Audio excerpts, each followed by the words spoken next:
Hi! Hi! We've been doing videos for each city that we've visited in India, and we just wanted to do a recap of our time in India. Yeah? So first day we got here, to be honest, we got off the plane and got into a taxi. The first 10-15 minutes of the taxi ride was pretty good, wasn't it? And then we got to the real Delhi. That was mayhem. It's just chaos. There's no traffic rules whatsoever. The only way they get around is by beeping at each other.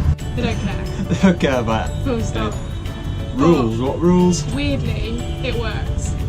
Yeah, it functions. Now, after 3 weeks of being here, it's starting to make sense. It's become normal to us.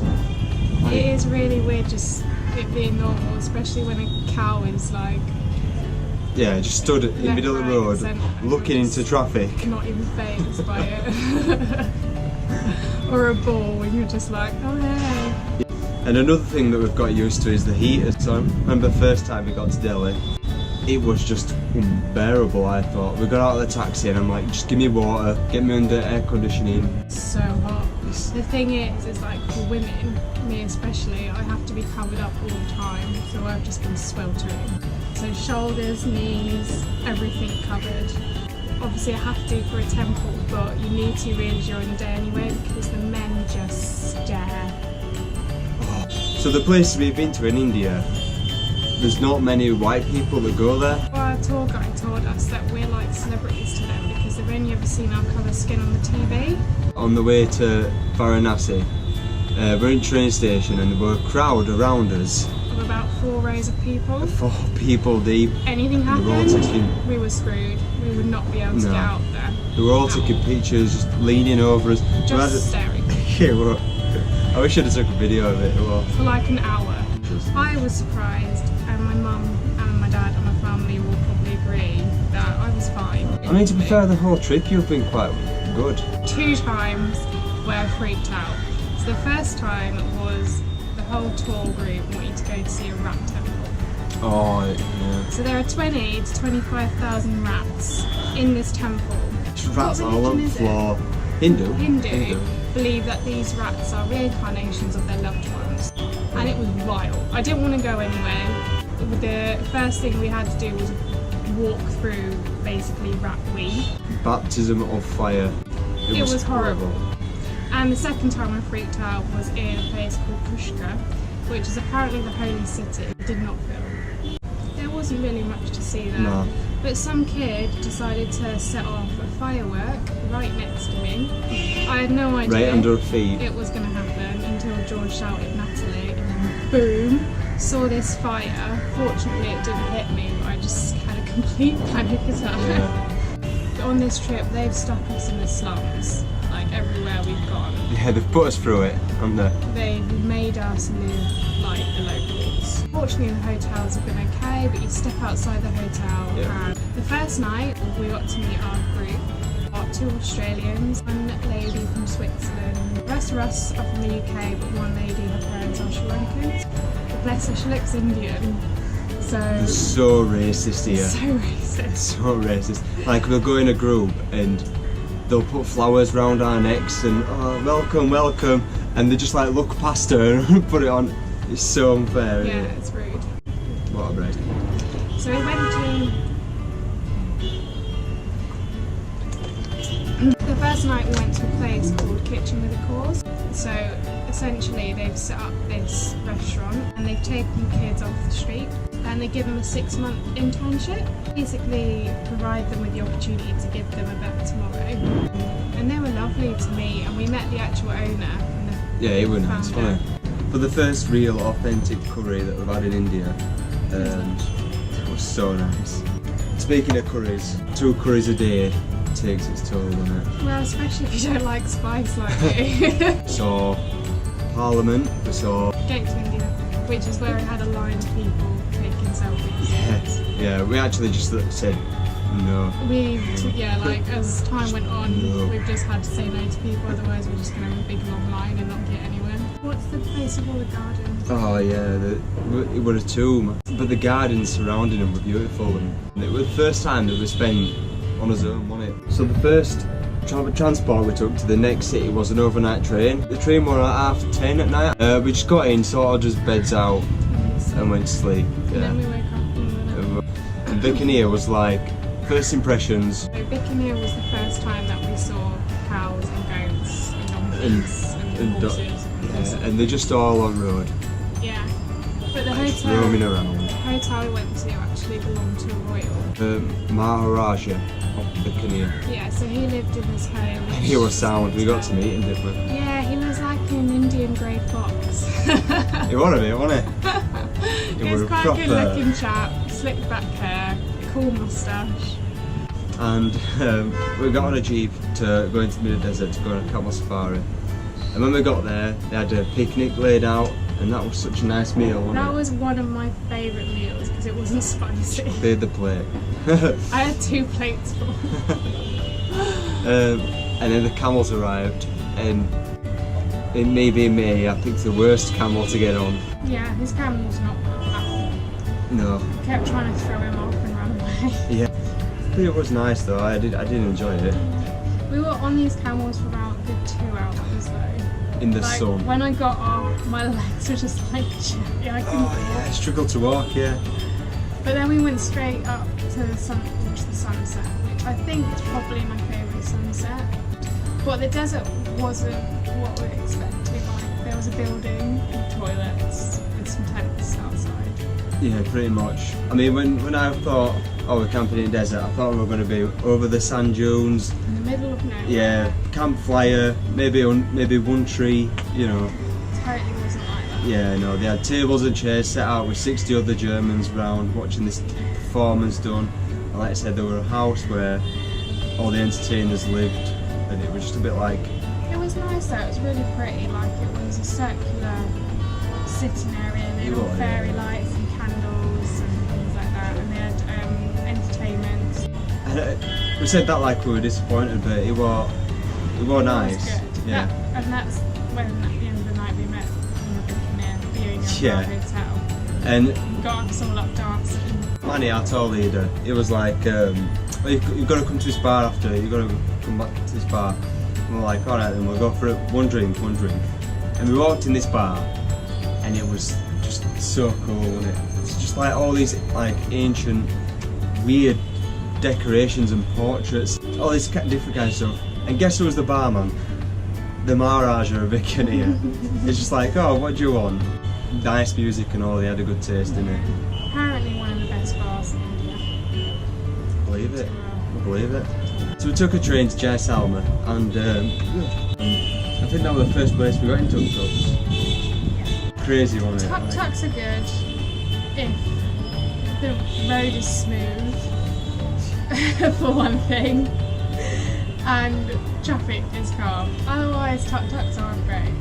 Yeah, and our driver found the cheat code, man. He was on pedal all the time, wasn't it? Unreal. But the city itself was stunning. The first place we stopped off were a lake. And in the olden days, they used that to collect the water so they could have water all year round. But now it's just a water lake. They had a really couple of pretty buildings in. So they had like a stage in the middle where they used to have performers, and then opposite that was like a small building where the king and queen used to sit. Yeah. It was gorgeous. I really enjoyed that. Yeah. And then we went up to Sunset Point where we could see the sunset and also see the port as well. And you could just see the whole landscape of the whole city. Definitely one of my favourite places in India. And that night, definitely one of my favourite meals as well. So we went to another royalties home. Yeah, we went there and it was the best food we've had, and that guy was sounding all, he was like, oh, really come up to the rooftop, you get a good view. And it was my favourite view of the whole trip. It was just the port lit up at night. It looked like it was on fire. everyone knows about the Eiffel Tower. This is what I keep referring it to, because when we went to Paris, we saw Eiffel Tower, or even Colosseum in Rome. Like, it's such an awe-inspiring thing. You just stood in awe looking at it, and I can't believe this thing exists. And it was that same feeling when we saw that fort, but it's not a known thing, you know, it's not a gem, but it should be. It was amazing. It should be. So we had a tour guide that took us around the fort, and it it was something out of a film. It was these alleyways where there's like shops down each side, and the stonework of these buildings, like how they were made and how they're carved, it was so intricate, wasn't it? And so like it was amazing. detailed. Like these handcrafted buildings was just unreal. And then we got taken to the textile place, which was brilliant. So this is the place where they did all the patchwork quilts and blankets and scarves, and if we could we would have spent so much money there. But we got a beautiful green patchwork. So we arrived in Udaipur, and Udaipur, people have said it's the Venice of India, and it's beautiful. We loved it, didn't we? It was so nice there. It was just nice. like a great little town with a beautiful lake. Beautiful, absolutely beautiful. That did a nice little boat ride, went up to the Monsoon Palace and went to the sunset. Saw loads of monkeys up there. Yeah.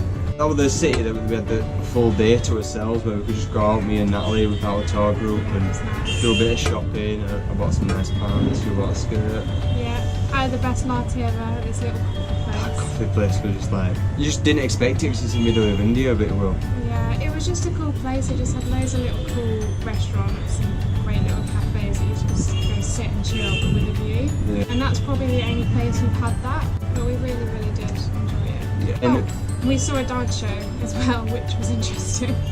It was interesting. After Udaipur, we went to Jodhpur. And Jodhpur was the blue city. But you didn't really see many blue houses until you got to the fort. The fort was incredible. And from there you could see it was a blue city. All the houses are blue on the hilltop. And it was just a really nice city. The kids were really nice, they were really friendly. Walking down the street, they all said hello and wanted to shake your hand in there. Our tour guide is actually from Jodhpur, so he took us to get some lassi, and he took us to get a samosa. And this samosa, you get a samosa in, you know, anywhere in Indian restaurants at home, but this samosa, and we had one samosa, we didn't want anyone else, we didn't like. No, well we had a lassi just before that. Yeah, so lassi is like a sweet yogurt based drink. It was so nice. It was so nice. Took a train and then we got in a jeep to Pushkar. On the train to Pushkar, it stopped at these stations where it was like insane. We looked out the windows and there was such a crowd. I thought they're never going to get in this train, and they did. Oh, they did. They were just ramming each other into it. Sorry. Like trying to get onto this train, and we're throwing luggage around. Shouting, we had like climbing over each other, shoving each other. It was absolute nails, and we're just we were sat in this row, like looking at them, going, I hope someone don't hit me. And it wasn't an air-conditioned train. No. And then I told Ada just like, I'll just be right back, and he comes back with a stack of domino pizzas at 9 AM in the morning. What I had. It was funny because the day before he was like, oh, you get Domino's, and we all kind of thought it were jokes. Yeah, we knew we had a morning train. And he actually legit sorted out us Domino's. In middle of India on a train that Full of chaos. full of chaos. He gets us a Domino's. Domino's pizza at 9 o'clock in the morning. Again, I've already mentioned Pushkar, right? No, yeah, so it was just a weird place. Beautiful sunset, they were really nice. And then we went to Tordisaga, one of those little villages. It's such a humbling experience to go there, because it is literally a village in the middle of India. They don't have much water. We stayed in this hotel run by, they called him the leader of the village, so I guess he's like... Chris Howard. Yeah, the It hotel. wasn't really a hotel again. We were just staying in someone's house, yeah. But it was so nice. But it was so humbling. They took us to a dam where they collect the rainwater, and that's one of the few places where they still do that.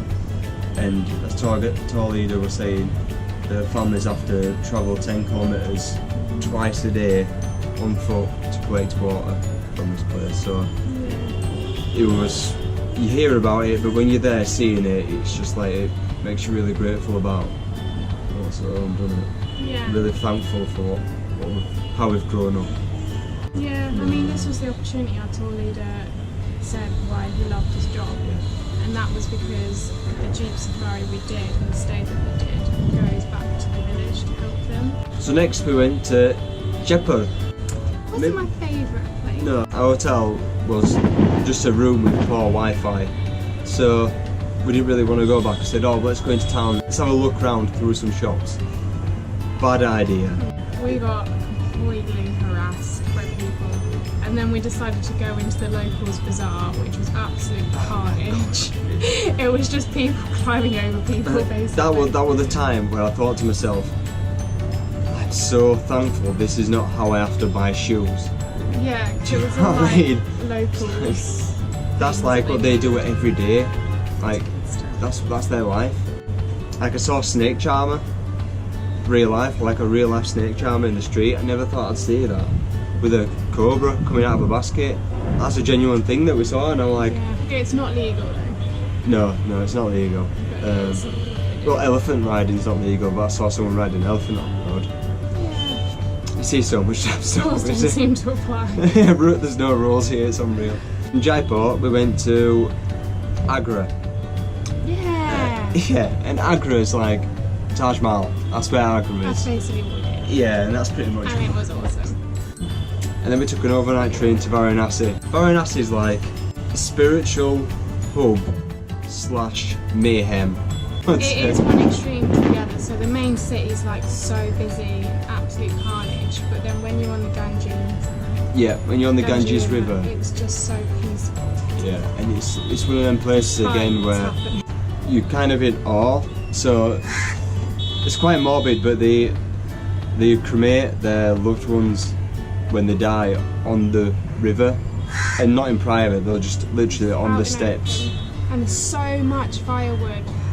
Like we didn't see many bodies. Maybe eight bodies, something like that. They're covered up though. But just looking at the amount of wood that they have stockpiled there is morbid enough to know what that wood is for. Yeah. So they're the only crematorium in the world that is open 24/7. Yeah. And they constantly burn bodies, and they believe that if you die in Varanasi, that ends the cycle of reincarnation. Yeah. So if they die there, then they go to heaven, and that gives them complete peace. Yeah. But what's also interesting is they believe that the other side of the river is hell. So they don't actually do any burning on that side of the river. There's nothing upside of it. There's no buildings. It's just like a sandbank. Just one side, because they believe that side's heaven. But it's something to do with the way the sun rises. So when they wake up in the morning, they wash in the river To cleanse themselves. in the sunlight and then pray Yeah. as the sun rises. So if they couldn't do it the other side of the river because they couldn't do that. There's 84 gates, or ghats they call them, where they burn these bodies or where they pray and wash themselves on this Ganges River. And what they're saying is that there's 84 million species on the planet. And in the Hindu faith, you get reincarnated through every single one of these species before you can go to heaven. So you have 84 million lives. Yeah, and this is why to burn your body is one of the ways to end that cycle and go to heaven early, sort of thing. And it was just bizarre because the atmosphere was just, everyone was at peace, like it was so laid back. They were just so accepting because they know death is inevitable and they just accept that. Yeah. Which is really different from how we view it, because we're so terrified of the inevitable and of death, and we can't seem to come to terms with it, but they do. Yeah. They seem so at peace with death. And like once you get through all the mayhem and chaos of what's just unforgivably India, it's quite peaceful. Oh, and we also were on a train for 20 hours. A single carriage of a train for 20 hours. I was swaying for about 4 hours afterwards. So here we are back at Delhi, ready for our next leg of our journey, which is Bangkok, I'm excited. Thailand, and we're so excited. We're so ready to leave. But India's been great. But I'll tell you this, everything that we've been through for India, there's so many things that we're grateful for, so many things that we could take from this, and it's toughened us up to no end. There's nothing the world can throw at us now that we've not already seen, done, or been with.